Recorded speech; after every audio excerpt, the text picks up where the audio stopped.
Hi, how are you, Nick? It's Marta. Hi, Marjolaine. How are you doing? I'm good. I don't think we've ever actually met. I So, don't think so either. No. I know we communicate back and forth on Instagram. yeah, absolutely. So, how are you this evening? I'm good. I'm good. I had a really long day. I don't know. We went for a walk because we had to go to the vet. And I don't know. I don't know if it's just me, but going outside and doing a lot of things now since COVID started, it gets me so tired. Going outside and running an errand, I'm so much more tired than I am, staying inside. I'm so Yeah, sad. everything takes a little bit more effort, I find. You always have to plan a little bit more, right? Yeah, I think that's probably what it is. So yeah, Yeah, so I just came back home and I was getting ready for the interview. So yeah, other than that, I've had a good day. it's great. So, listen, I was looking at your work and I love the fluidity and the ephemeral kind of feel. And you have launched just a recent series of pieces. Am I correct? Yes, exactly. So I try to launch a collection every 1 or 2 months, and they all surround a specific theme that I'm working towards in regards to my mental health or my path towards wellness. So the collection that I just launched is called Lucid, and I actually released it for the ArtWalk. So I released it on Friday, and it's actually the collection that's behind me.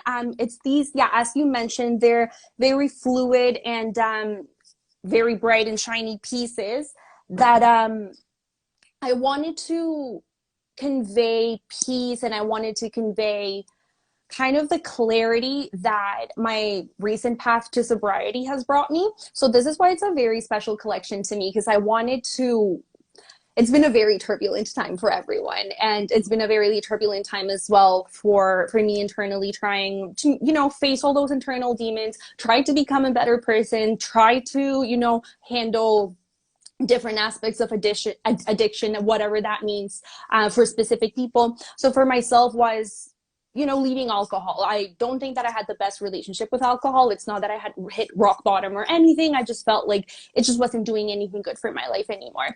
And removing myself from that, I was able to, in a completely clear state, create this collection. And I thought that that was so beautiful, because I don't think that I had created a collection fully without, oh, maybe I need that glass of wine, or maybe I'll just sip on this for a bit. Just that complete clarity and beauty that you get through sobriety is what I've been trying to portray in this collection. So it's all, as you mentioned, all fluid colors, blues, golds, and every painting has about 5 or 6 layers of resin and mixed mediums. So to me, every layer is a different painting that encompasses the whole painting, if that makes sense. So that's why every painting is very special to me in that sense. So I think this is really interesting. So you've touched on some really relevant pieces that I think people are dealing with quite a bit through this intense time. And the process of really looking internally and being able to understand some almost meditative pieces of our own personal space with dealing with the pressures of our daily life. I think that your work is resonating with that, and you definitely have tried to interpret that into your work. And I think that what your work has really done is it gives this escape. I find it quite calming. Your use of your colors have this bluish tone, so it reminds me of water. It reminds me of Mm-hmm. reflections of water. And I myself am a sailor, so I spend a lot of Oh, time that's on the water on the amazing. weekend, and that has really saved me this last few months of just getting out and realizing that life is going to be okay. It's a consistent thing Exactly. through.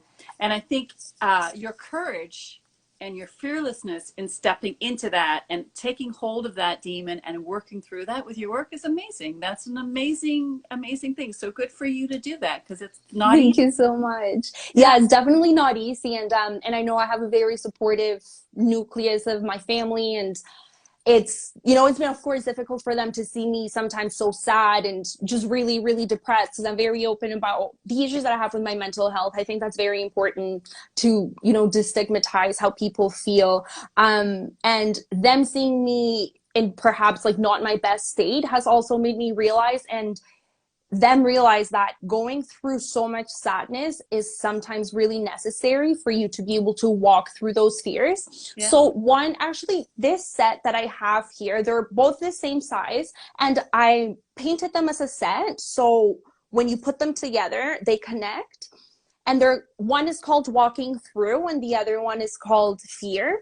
Mm-hmm. While I was doing this collection, I was reading, well, I wasn't reading it, I was on Audible, so I was listening to this book. It's called Drinking a Love Story, and it's by Carolyn Kapp, I believe, or Knapp.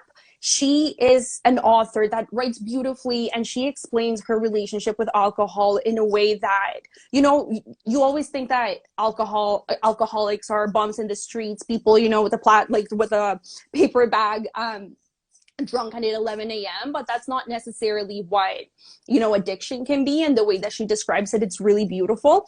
And one of the aspects that she was talking about was walking through your fears and how difficult it is to actually do that. It's so easy to avoid, and alcohol is a way that me personally, I perhaps was using that as an avoidance to my feelings, to my problems. So it's very easy to avoid, very difficult to walk through that fear. And when you go to the other side, when you have that clarity, and that's why I called my collection Lucid, because it's just such a beautiful and such a blessing of clarity, that that's exactly what I wanted to portray in this collection. As you mentioned, it's pretty brave to say, I have an issue, I need to better myself, and let me face every fear that I think is making me not well, and how you come through on the other side. And that's what I wanted to portray in this collection. So for example, the main piece of this collection, it's called Lucid. I usually call a collection a certain name, and then the biggest piece of that collection, it's kind of like what brings everything together. And so it's really long. Sorry? I said, and are these pieces on the ArtWalk? Yes. Okay. Exactly. So if anyone wants to see any of these, all of these pieces, I made them specifically for the ArtWalk. So they're all available on the ArtWalk, and I have a link on my bio that takes you directly to the shop. Awesome. So sorry. Yeah. Oh yeah. Yeah. So talk to me about the big piece. Yeah. Yes. So I know it's really long, so I'll show it to you from one side to the other. So before I show it, that's kind of like what I wanted to explain. It's a long piece that starts with like really dark and intricate blues, and as you graze through the painting, it just kind of remains blue, but it lightens up. Yeah. So I wanted to have that as that walk through fear and coming through lightness, and that's what that entire collection is about. I also have my previous collection, which is called Solace, and I have this one black painting on there, and that collection is all blacks, all golds, because I was in such a dark place that I was trying to, you know, be better, and I was trying to find solace in whatever I could. And that was why that collection had more somber tones. And now I felt good. So I wanted to have a lifted collection. Yeah. Yeah. So can you tell me a little bit about your process? Now, you spoke about building and layering one layer on top of the other. I work a very similar way. It's never just one shot. It's about 3 or 4 layers. So can you tell me about your materials and what you use when you layer, and how do you start? Like, do you have a point of inspiration that you work with and then go from there? Or do you in your mind go, okay, I have an idea, and just go?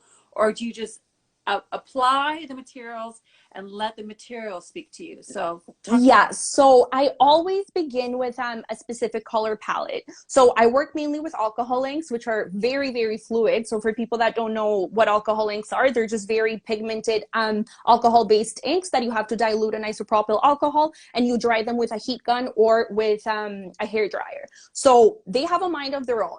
So I know that when I'm going onto the paper. So before that, I know that I can, to a certain extent, you know, develop my dexterity skills and take the ink where I want it to go, but it still flows where it wants. So I make sure that the control that I have is the color palette. I'm like, okay, I'm going to be using blacks or blues, this color specifically, and then I apply them onto Yupo paper. Then that Yupo paper, I mount it on either a canvas or a wooden board. I found that wooden boards work a lot better, and they're a lot easier to maneuver with paper than a stretched canvas. And then that's my underlayer. So my underlayer always looks a little bit like a blob. It's never it's like, oh, wow, nice painting. It's always a blob because I'm trying to, make the background of the painting. And then from that, I add a layer of resin, and I add different mediums. So I started mixing alcohol inks with acrylics, with resin tints, and I start building on that. And I go from light to dark. When I'm satisfied with the darkest tone, I layer a couple more bits of resin just to make it really even, and then that's it. So I work with spray paint, acrylics. The way that I work with spray paint, mostly I buy the refills and I mix that with resin, or I just dump it on. So I work with gold leaf also. I'm just trying to think about all the materials that I put into my paintings. Yeah. They look pretty, like flat in a way, but when you look at the painting in person, there's so many layers under there. So that's why I also try, let me see if I can show, I know the light will be a little bit hard to tell, but it looks very smooth, but in there's a lot of layers and there's a lot of depth that comes with resin. Yes. So, do you have any short videos that people can see when you create work so that people can get a little bit of an idea of what I actually videotape my entire process, and that's how I market my work on TikTok, actually. Okay. My TikTok is on, if you go to my bio, the link, I have it right there. And actually was yesterday, I hit 20,000 followers on TikTok, and it was just, I know it's still a small platform, but it's just, I've created a nice community on there, and it's just very nice for people, the community itself, just, this is what you do to torch resin, this is how you get rid of bubbles. And then we've just created a nice community of helping each other with small tips on how to work with resin. That's just such a messy medium. So yeah, you can actually see the process of how I created this one. And usually my large scale paintings, it takes me longer to videotape and work, but I still do it because it's just, I've noticed that there's a lot of attraction when people can see the entire process of a painting. Oh, yeah. Thanks so much.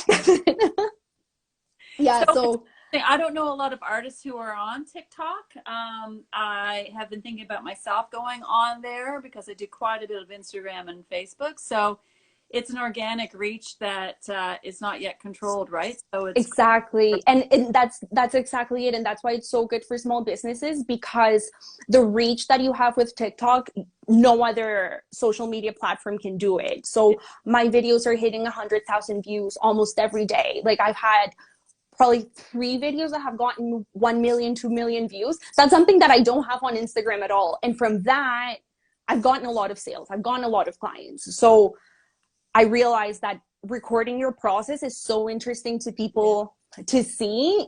So I share it. I'm very open about just my entire process and how my painting looks from, a mess of alcohol ink to the final product. Yeah. Well, you have a great energy, Nik. It's really, thank you.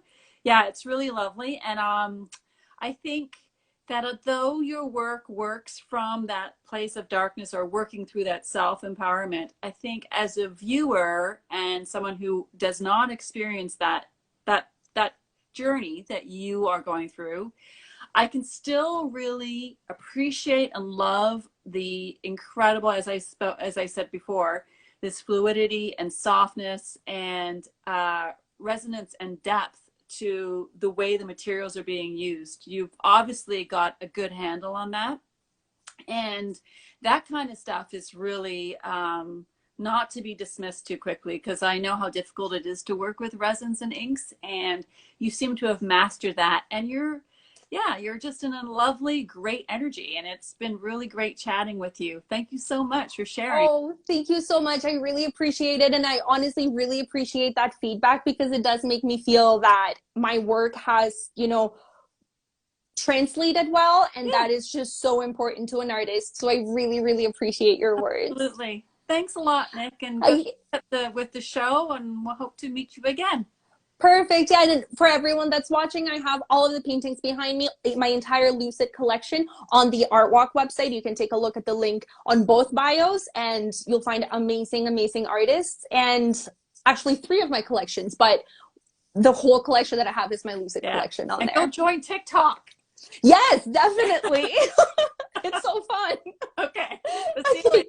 Take care. Bye. Bye.